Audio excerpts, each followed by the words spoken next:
밥상을 차려놓고 싸우는 가정들이 얼마나 많은지 몰라요.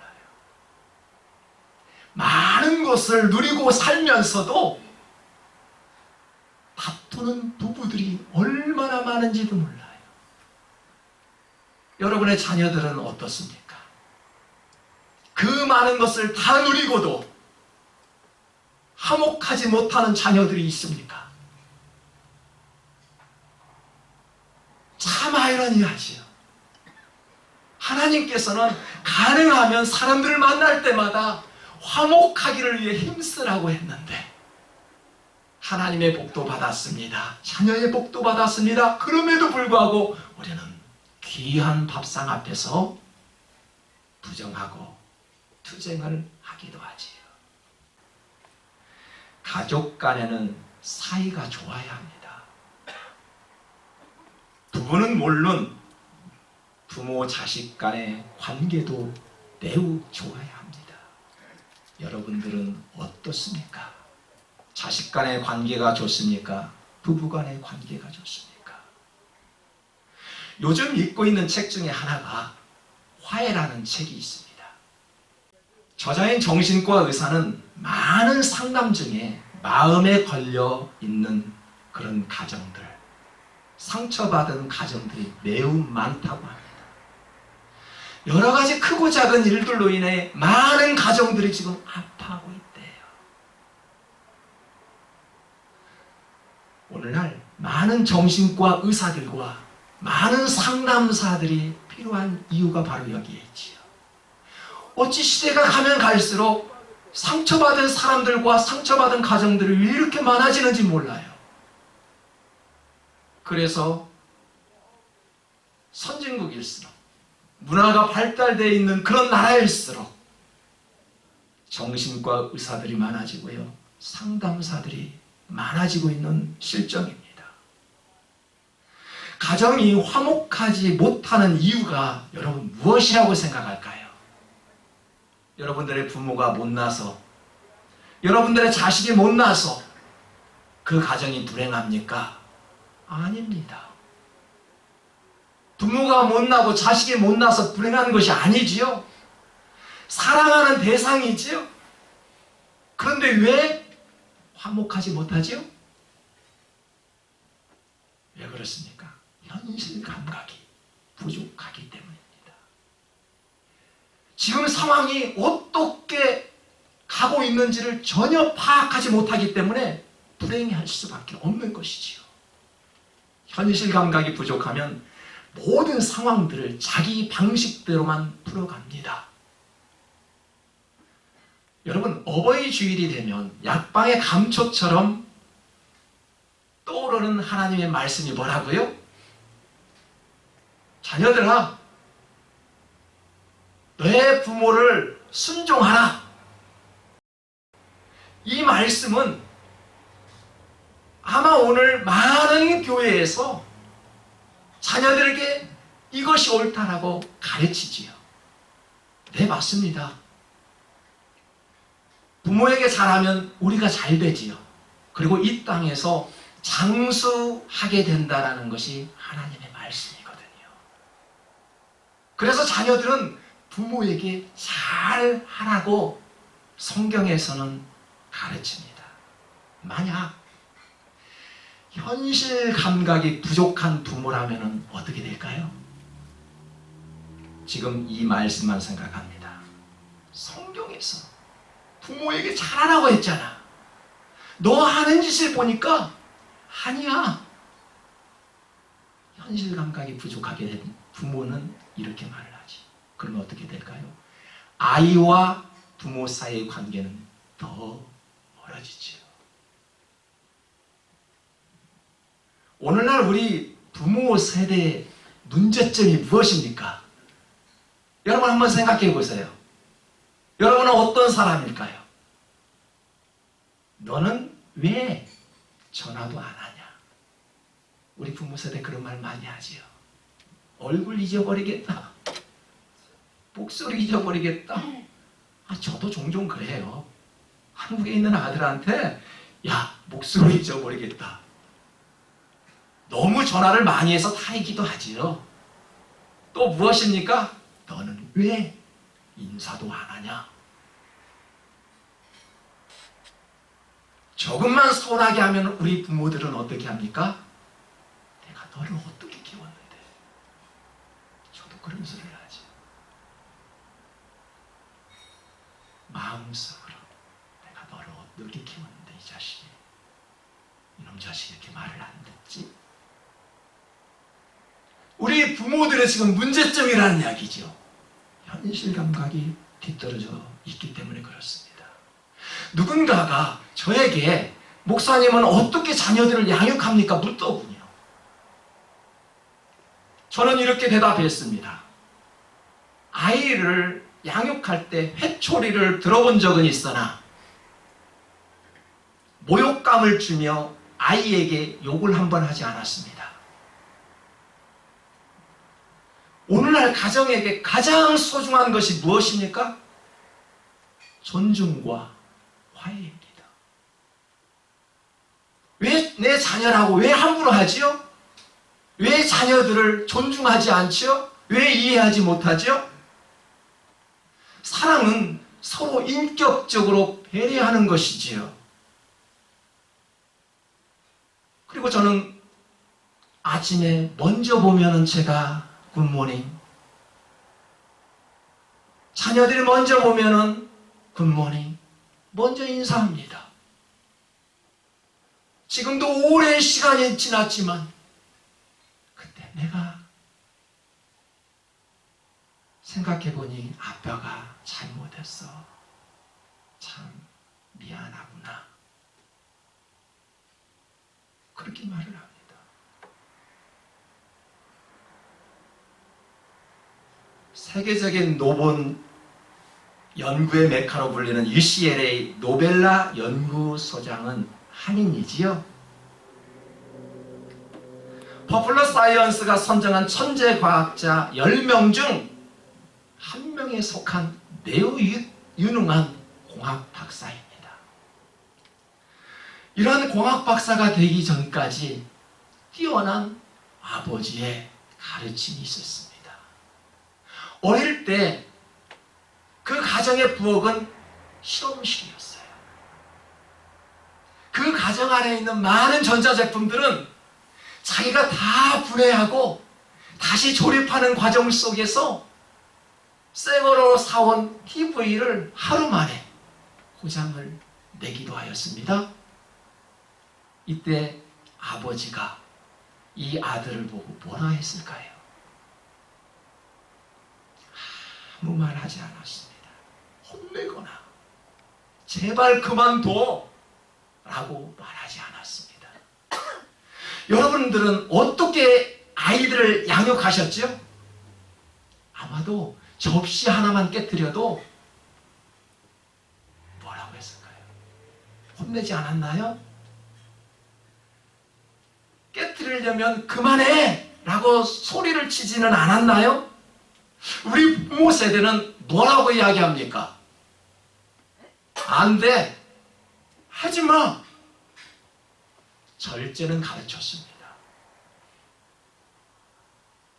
저도 그러한 영향을 받고 아이들에게 이런 말들을 많이 해주기도 하였지요. 그러나 현실 감각이 뛰어난 부모는 어떻게 가르치지요? 왜냐하면 이렇게 해서는 안 되는데 설명과 이유를 분명히 제시하지요. 이것은 잘못된 거야. 이유를 밝혀주죠. 그런데 우리 부모 세대는 어떻게 무조건 안 됩니다. 그렇게 하지 말라라고 이야기합니다. 그러니 반항심이 싹트기 시작하는 것이지요. 아이는 어른이 되어서도 아버지로부터 받은 상처는 절대 씻어지지 않습니다. 씻어질 수 있는 단 한 가지는 화해해야 되지요. 그전에는 절대 받은 상처는 잊지 못합니다. 여러분, 자식은요, 내가 통제하는 것이 아니라 존중하고 이해시켜야 할 대상이지요. 여러분, 통제하는 대상이 아니라고 이야기했습니다. 이해시키는 거지요. 오늘날 부모 세대가 반드시 기억해야 할 말씀 하나를 소개할까 합니다. 무엇일까요? 아비들아, 너희 자녀를 노엽게 하지 말고 오직 주의 교훈과 훈계로 양육하라. 많은 교회에서는요, 부모에게 순종하라는 말씀은 많이 가르쳤습니다. 제 기억에도 그렇습니다. 부모에게는 순종하라고 수도 없이 가르쳤는데 많은 교회에서는 자녀들을 노엽게 하지 마라고 가르치지 않았습니다. 여러분, 자녀들에게 노엽게 하지 말라고 이 말씀을 몇 번이나 들으셨어요?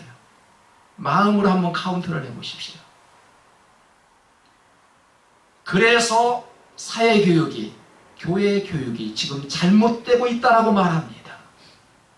왜 부모에게는 공경하라고 하는데 왜 부모에게 너희 자녀들은 노엽게 하지 말라라고 가르치지는 않을까요?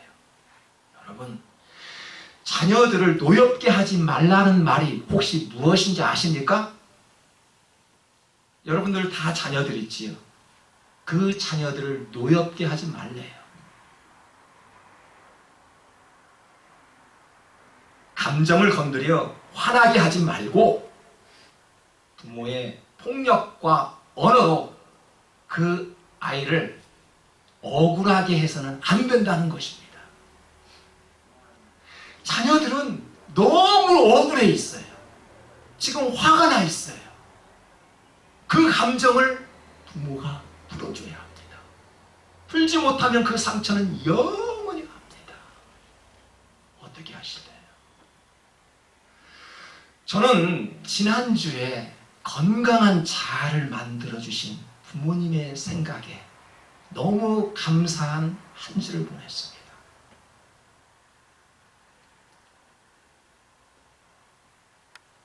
철없이 막내로 자랐던 저였지만 매우 막내라고 형들을 못살게 굴었던 그런 막내였지만 아버지는 저에게 꾸중 한 번 안 하시고 매 한 번 들지 아니하시고 큰 소리로 욕을 한 번 얻어본 적이 없습니다. 내가 이렇게 건강한 자아로 성장할 수 있는 부모에게 참 감사한 하루가 되었습니다. 어떤 실수에도 뺨을 맞거나 욕을 얻어먹어 본 적이 없습니다. 여러분, 사람들은 보통 유산이라 하면 무엇일까요? 돈, 명예, 그런 재산, 땅, 그런 거 아니겠습니까? 여러분, 부모로부터 가장 큰 유산을 물려받았다라고 말할 것 같으면 무엇일까요? 좋은 습관, 삶을 대하는 태도가 아닐까요? 나라는 성격은 내가 만들어진 것이 아니라 나의 부모로부터, 나의 가정으로부터 배웠다니까요. 그러니까 부모에게 감사하지 않을 수 있겠습니까?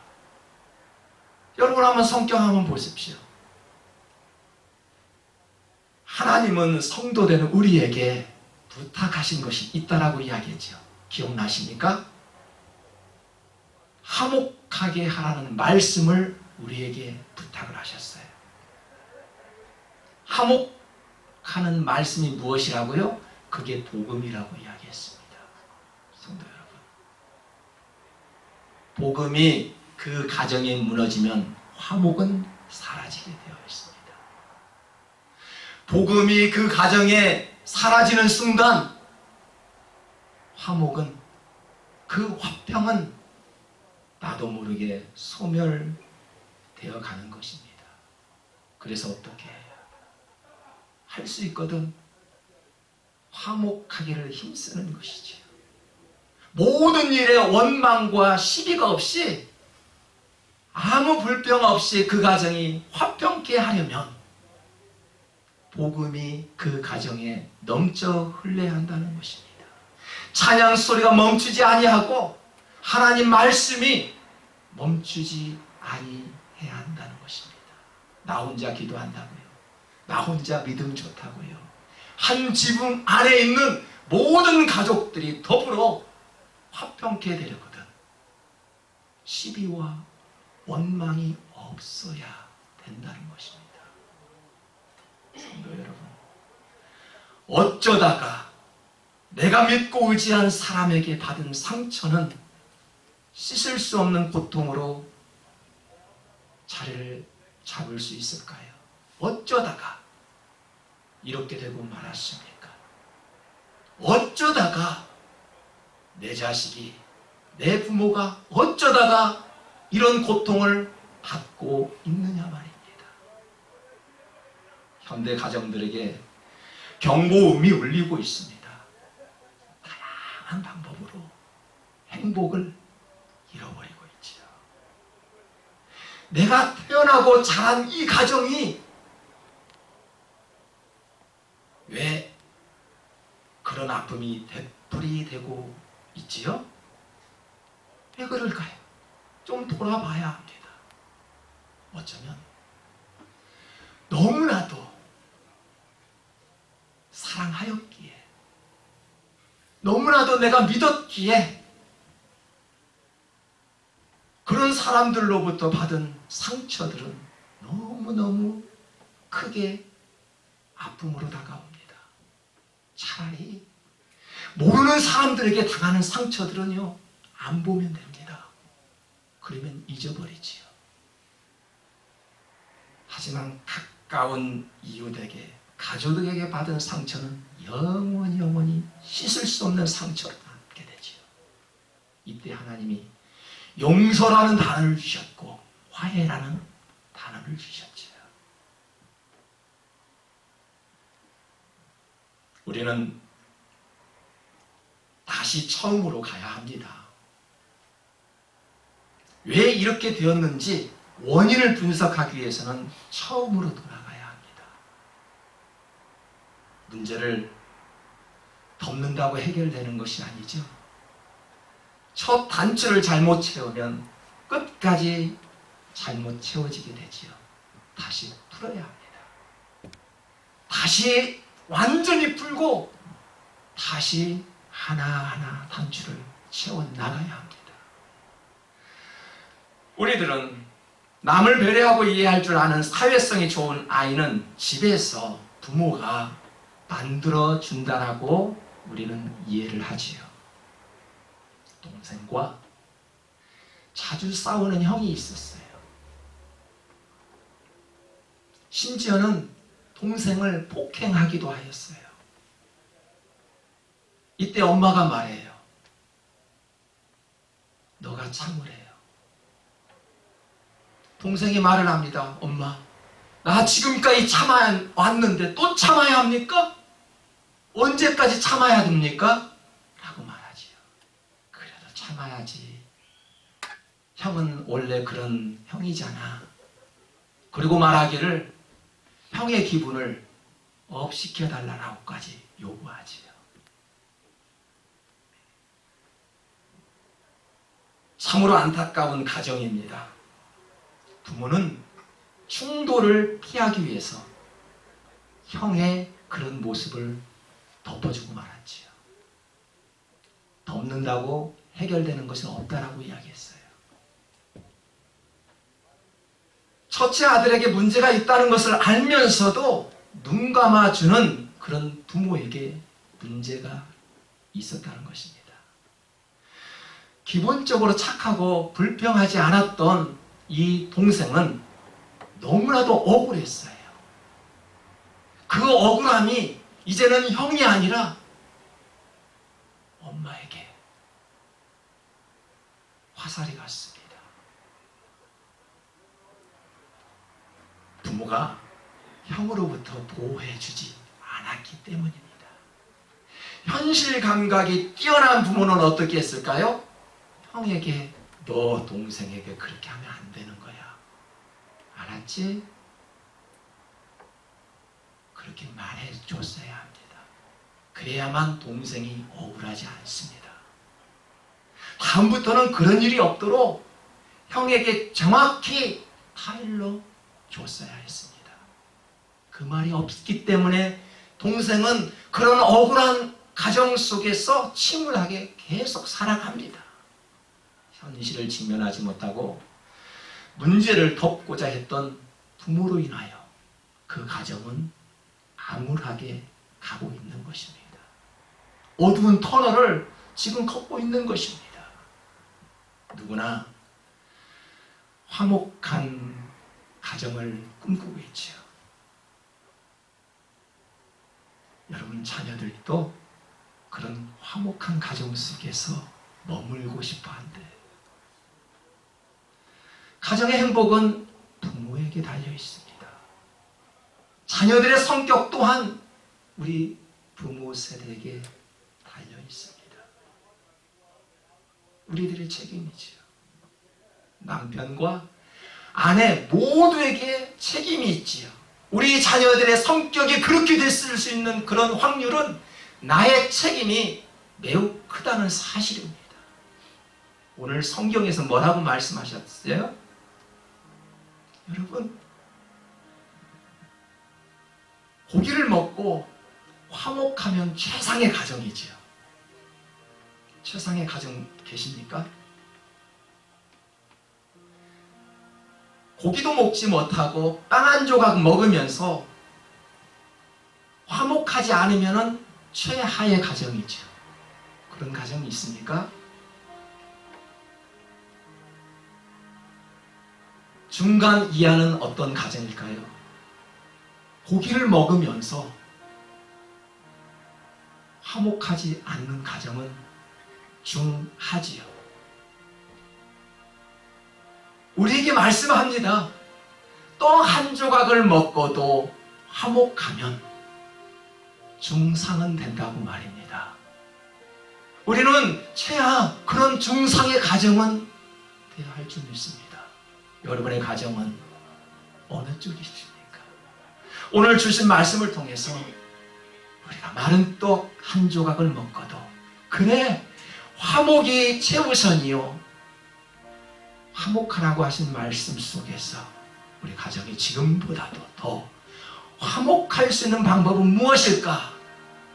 우리 부모 세대들이 먼저 현실 감각이 뛰어나 자녀들을 잘 양육하고 자녀들을 노엽게 하지 않는 우리 아버지, 어머니들 되시기를 주님의 이름으로 축복합니다.